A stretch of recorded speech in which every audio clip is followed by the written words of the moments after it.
Local 4 News starts now with a breaking news alert.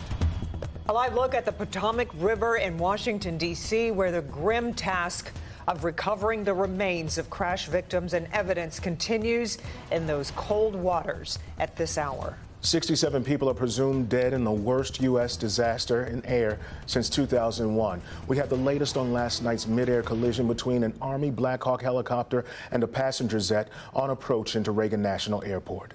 The investigation still is in its early stages, but the FAA says staffing in the Reagan Airport Control Tower at the time of the crash was not normal, and the controller on duty was doing a job usually handled by 2 people. You know, as crews continued their search this morning for 30 bodies still in the water, President Trump took to the podium and blamed Democrats and DEI.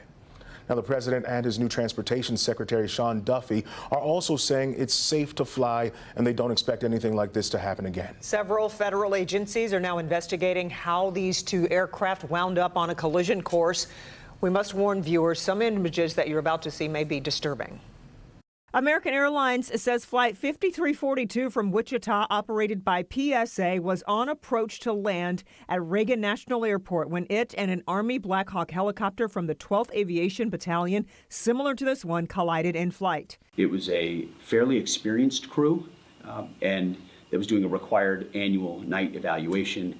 They did have night vision goggles. There was not a breakdown in communication between the military helicopter and American airline flight. There was communication between the aircraft and the tower. Among the PSA jet's passengers, several athletes, coaches, and family members returning from a development camp with U.S. figure skating.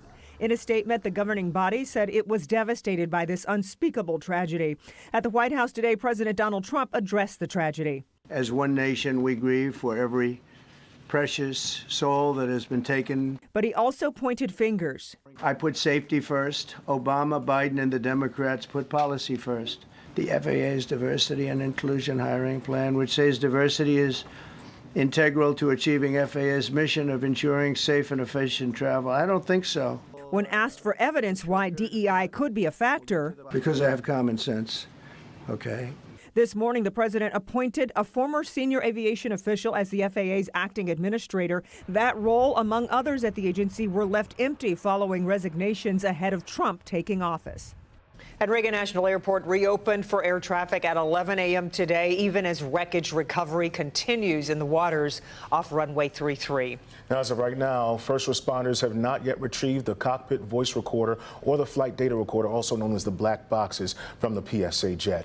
You know, following the president's news conference, Congresswoman Debbie Dingell of Michigan took to social media, posting this on X, quote, Trump's explanation or exploitation of the tragic loss of American lives to further his political agenda and evade accountability is horrifying. The families and loved ones of those who passed deserve actual answers from a transparent investigation, not political finger pointing, end quote.